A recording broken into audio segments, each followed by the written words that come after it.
So then you want to figure out where you want to be.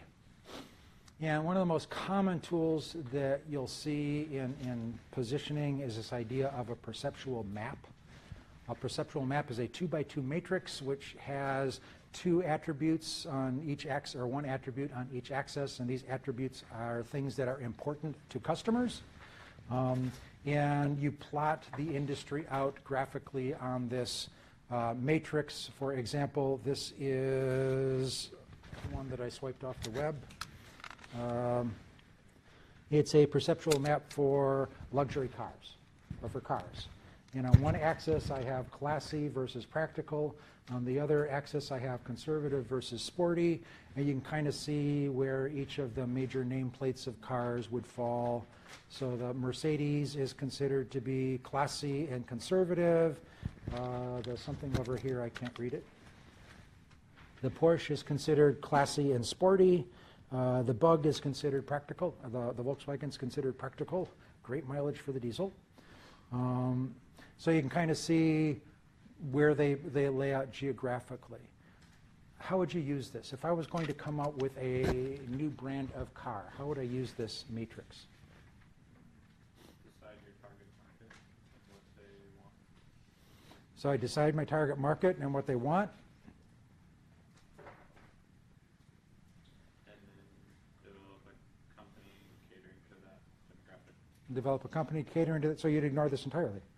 No. I'm saying like you would look at the other matrix we looked at and decide like whether they are conservative, practical, or they like sporty and affordable things, or classy and distinctive things.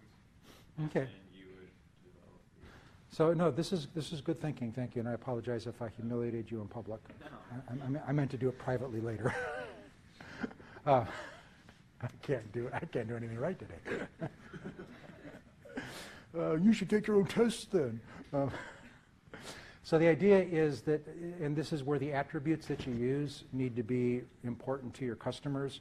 So when you've done your segmentation, you'll come up with a segment, and then if I was looking at them for cars, I would look at what are really important to that segment. Is it price? Is it affordability? And I'd want to make sure that the axes that I use are important to that segment.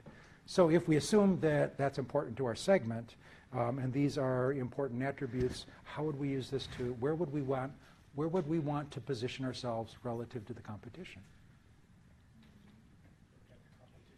We'll look at, so yeah, there's the competition.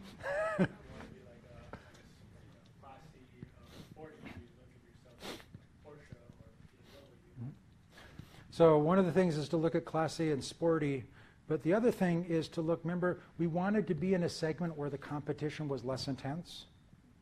Where's the competition less intense? So maybe there's room for a sporty car that's not particularly classy, maybe a middle-of-the-road sporty car, not a lot of competition at that area. Or maybe something that's inexpensive but conservative. There might be, but again, just looking at this is where the competition is, it gives us literally positioning ourselves relative to the competition. We would want to choose a space where we would have some kind of a competitive advantage, or where we're minimizing the competition, or at least we're aware that we can compete against the competition in that segment.